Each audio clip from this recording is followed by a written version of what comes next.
Queremos dar la bienvenida a Mauricio Alarcón, reconocido abogado, director ejecutivo de FCD Ecuador. Bienvenido, Mauricio, gracias por estar con nosotros en esta mañana. ¿Cómo le va? Cristian, buen día, un saludo a quienes nos siguen a través de la señal de FM Mundo. Y pues como nuestro país nunca deja de aburrirnos, aquí estamos una vez más analizando la coyuntura que hemos visto en los últimos días. Y no deja de sorprendernos.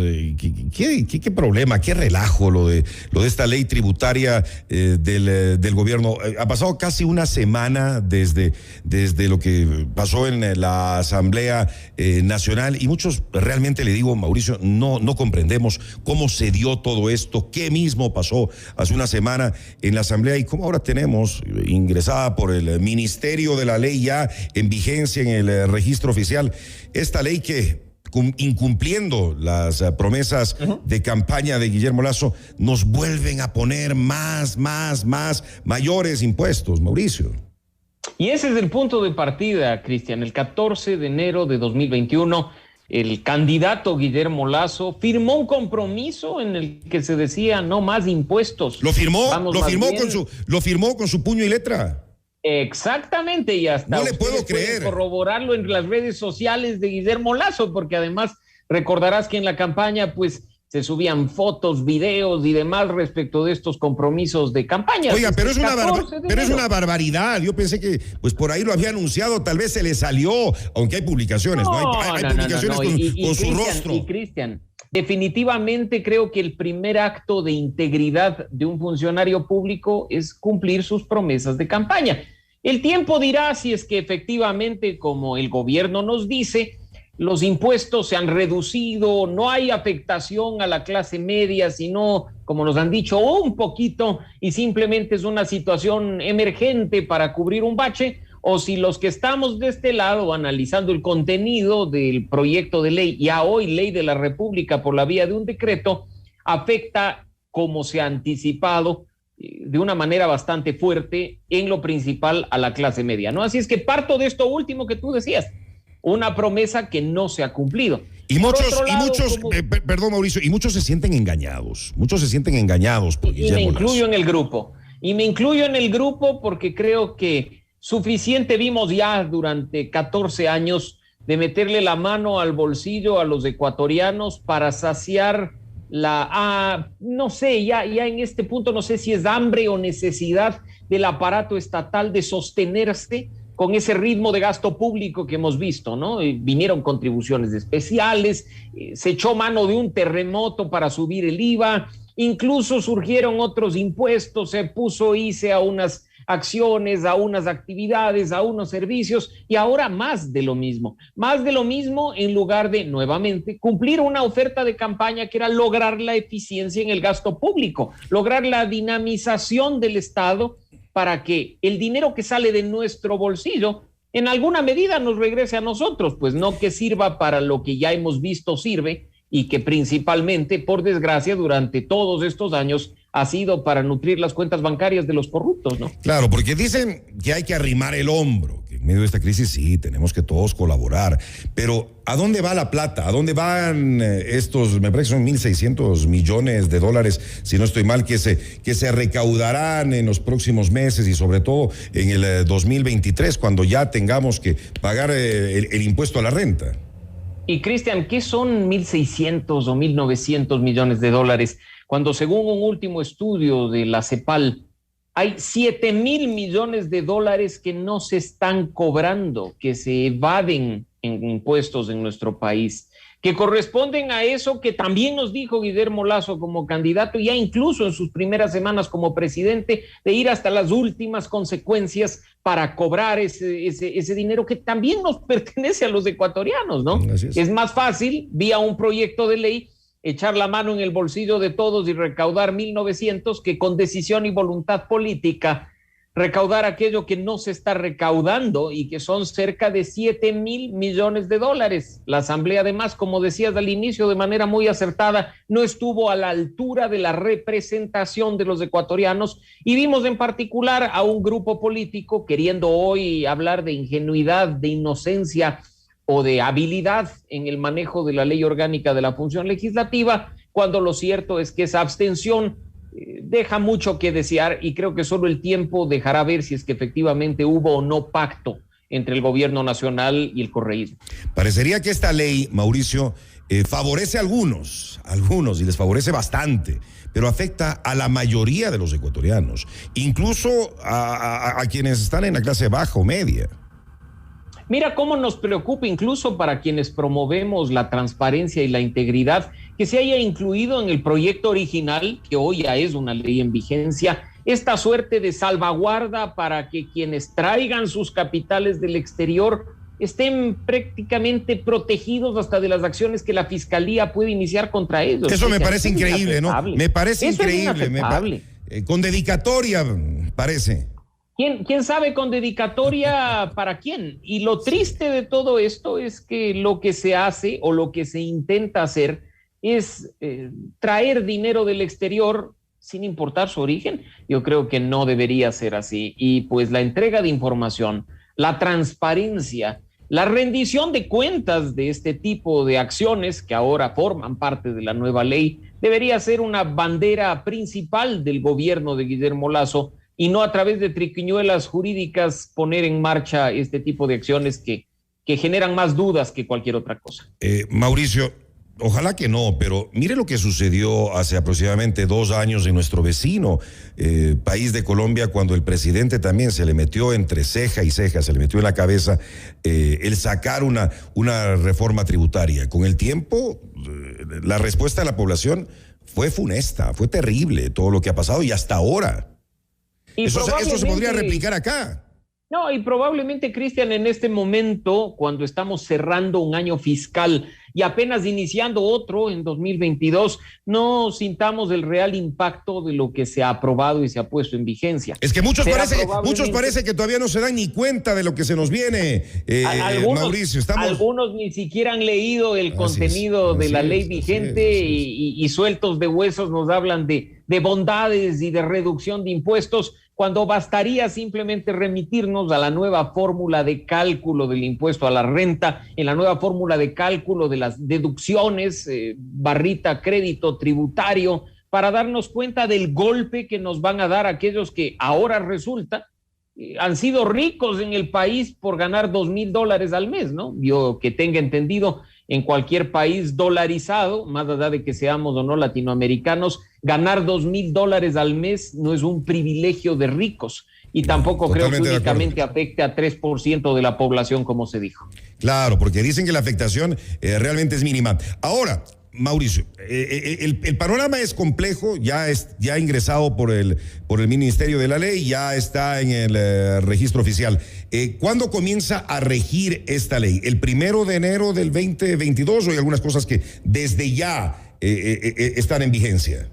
Hay disposiciones, Cristian, que están en vigencia desde el día de ayer, 1 de diciembre de 2021, y que tienen relación con los impuestos directos, el IVA que se quita, sí, a algunos productos, el ICE, impuesto a los consumos especiales, que se pone a otros productos y servicios, ese empezó a regir ayer.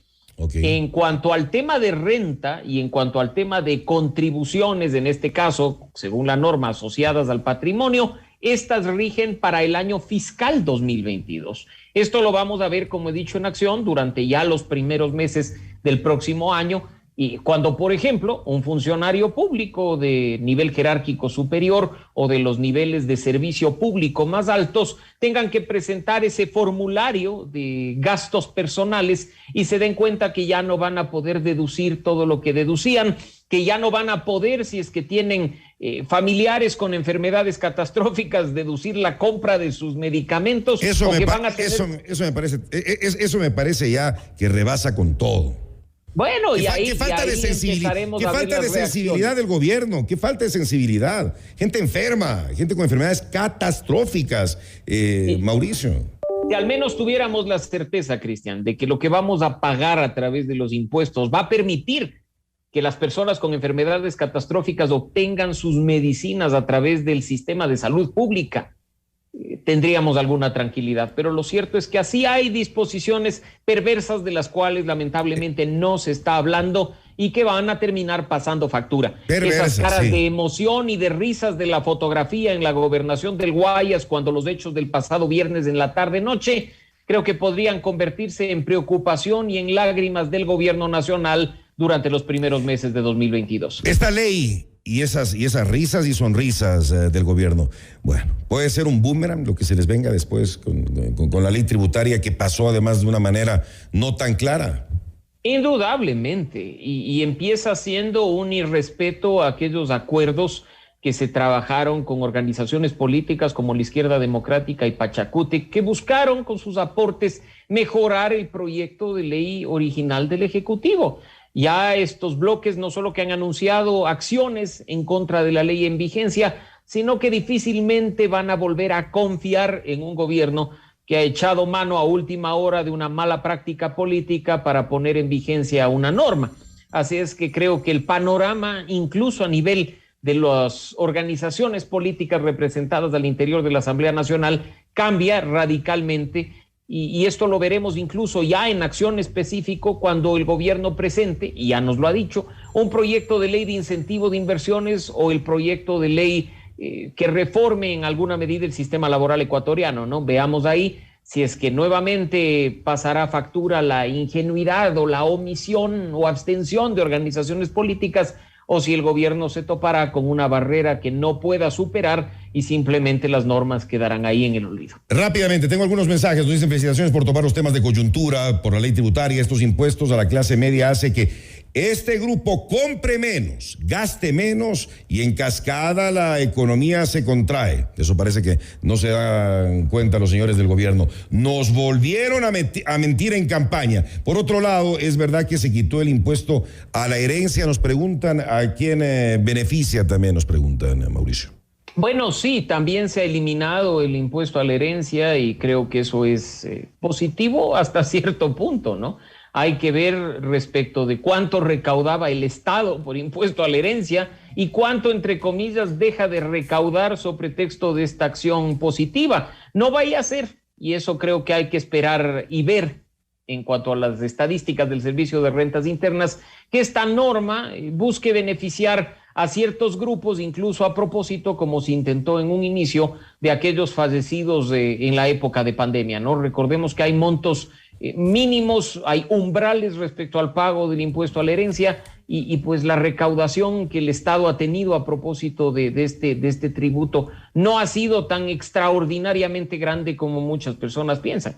Tampoco creo que eliminar el impuesto a la herencia como algo positivo sea algo que destacar cuando la metida de mano por la vía del impuesto a la renta es grandísima y como bien lo ha dicho uno de nuestros seguidores a través de, me imagino, un mensaje en red social, ya no vamos a tener toda la plata que teníamos para gastar y muchas veces, como tú lo sabes bien, Cristian, uno arma sus presupuestos en función de los ingresos. Obvio. El ecuatoriano en la gran mayoría de casos no es que tiene capacidad de ahorro. Peor ahora en esta crisis. Y pues ahora parece ser que lo que quieren es forzar el endeudamiento para poder cubrir algunos gastos que ya se han venido cubriendo desde los últimos años. Pero imagínese lo que es eso, Mauricio. Nos dice acá, estimado Cristian, además de la indignación, de la falta de palabra del presidente, me parece absurdo que quieran cobrar los impuestos en el 2023. ¿Eso sería acumulado? Nos preguntan. Es un poco lo que usted ya decía hace un momento y que conversábamos, ¿no? Los impuestos del 2022, la renta de todos esos ingresos se paguen en el 23. Así es, no nos olvidemos que cuando hablamos del impuesto a la renta, hablamos de un impuesto sobre los ingresos que uno ha tenido durante un año fiscal. Ese año fiscal que va a tener esta norma en vigencia es del 2022. Por lo tanto, nos tocará esperar, salvo las retenciones que, como he dicho, por ejemplo, se hacen con los trabajadores en relación de dependencia, a finales de 2022 para saber qué mismo pasa y ahí sentiremos el golpe, ahí sentiremos definitivamente el impacto de lo que ahora ha entrado de una forma bastante extraña por el Ministerio de la Ley. Algunos líderes y grupos sociales han presentado ya ante la Corte Constitucional sus argumentos para que esta ley se declare inconstitucional. Usted, como abogado y que sigue muy de cerca este y otros temas importantes, ¿le ve eso realmente factible? ¿Puede pasar en la Corte Constitucional? ¿Cuánto se puede demorar? Creo que es necesario llevar a cabo cuanta acción esté al alcance, no solo de los actores políticos, sino de los ciudadanos, con miras a frenar un proyecto ya ley como el que en este momento está en vigencia en nuestro país, ¿no? En ese sentido, posibilidades al menos de presentar una acción de inconstitucionalidad las hay. Recordemos que en su etapa inicial básicamente se revisan algunos requisitos de forma nada más, pero le tomaría a la Corte un tiempo largo resolver. Muchas veces nos dicen que hay temas prioritarios, que los van a evacuar muy rápidamente, pero hay acciones de inconstitucionalidad que están durmiendo años en los escritorios de los jueces de la Corte Constitucional, así es que por ahí opción hay, pero difícilmente un buen resultado. Medidas cautelares son...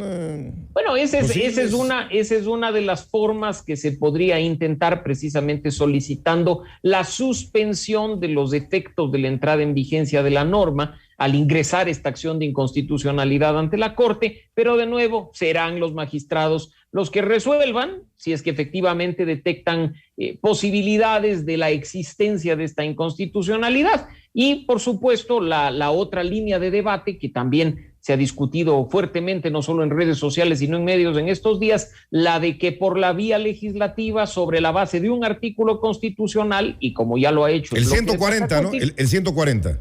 Se presente una ley que reforme o derogue la normativa que entró por el Ministerio de la Ley. Eso también es viable, por supuesto que sí, pero no nos olvidemos que en el trámite ordinario de las normas, quien tiene la última palabra es el presidente de la República, que incluso con un resultado favorable en la Asamblea podría vetar la ley totalmente y bloquear su discusión durante el próximo año. Ahora, y hay un antecedente, ¿no? Y usted lo ponía esta semana en su cuenta de Twitter, que dice: en enero de 2019, Fabricio Villamar y el hoy viceministro Homero Castanier, como asambleístas de Creo, tuvieron la iniciativa de derogar un impuesto que pasó por el Ministerio de la Ley sobre la base del artículo 140 de la Constitución. Por eso sí sirve este antecedente, es clarísimo, ya pasó una vez, puede volver a darse entonces. Y los mismos de Creo. Y vamos a eso, mucha gente dice no es el camino porque se contrapone con el artículo 135 de la potestad exclusiva del presidente en materia tributaria. El antecedente hay, no sé si es válido o no es válido, no sé si se actuará con coherencia o con conveniencia, pero el antecedente existe, tan existe, y esto está apenas unos tweets más adelante, que se calificó el proyecto presentado por los legisladores, se lo discutió en primer debate, salió un informe para primer debate y días más tarde, recién el presidente de la República de aquel entonces, Lenín Moreno, presentó también un proyecto de ley que para el segundo debate terminó fusionándose con la iniciativa legislativa. Así es que no hay que darle muchas vueltas al asunto, menos aún cuando sabemos que en este país muchas veces rige la política y no la Constitución y la ley. En ese sentido, más allá de pedirles respeto a nuestros representantes, a la normativa vigente, recordarles que hay un principio, que hay un valor que podría ser el mayor patrimonio que los actores políticos tengan y entreguen a los ciudadanos, y es el de la coherencia. Actúen de la misma forma en que han venido actuando en otras circunstancias y demuéstrenle al país que actúan sobre la base de principios y no sobre la base de conveniencias y de personas. Sería lo ideal, pero nos damos cuenta que no, ellos ven por sus intereses, no por lo de todos los ecuatorianos, no por los del pueblo ecuatoriano realmente. Siendo realistas, Mauricio, ¿hay la posibilidad de que se dé de baja esta ley que comienza a hacer cada vez más polémica mientras más gente se entera de todas las barbaridades que nos traen y la nueva metida de la mano al bolsillo? ¿O es complicado? Es complicado y creo que más bien los ecuatorianos que en este momento tenemos la posibilidad de trabajar, nos debemos hacer al dolor de lo que representará más impuestos y más carga tributaria para el año 2022. Esto definitivamente nos va a traer consecuencias y más allá de las que vengan a la ciudadanía en general. Creo que habrá que prestar mucha atención a aquellas que vengan respecto del Ejecutivo, que ya está bastante minado en su credibilidad y su confianza por parte de los ecuatorianos. La crisis se ahonda. Gracias por estar con nosotros esta mañana. A Mauricio Alarcón, es un placer conversar con usted aquí en FM Mundo. Mauricio, le mando un abrazo, cuídese mucho. Siempre un gusto, Cristian, un abrazo y un saludo a toda nuestra audiencia.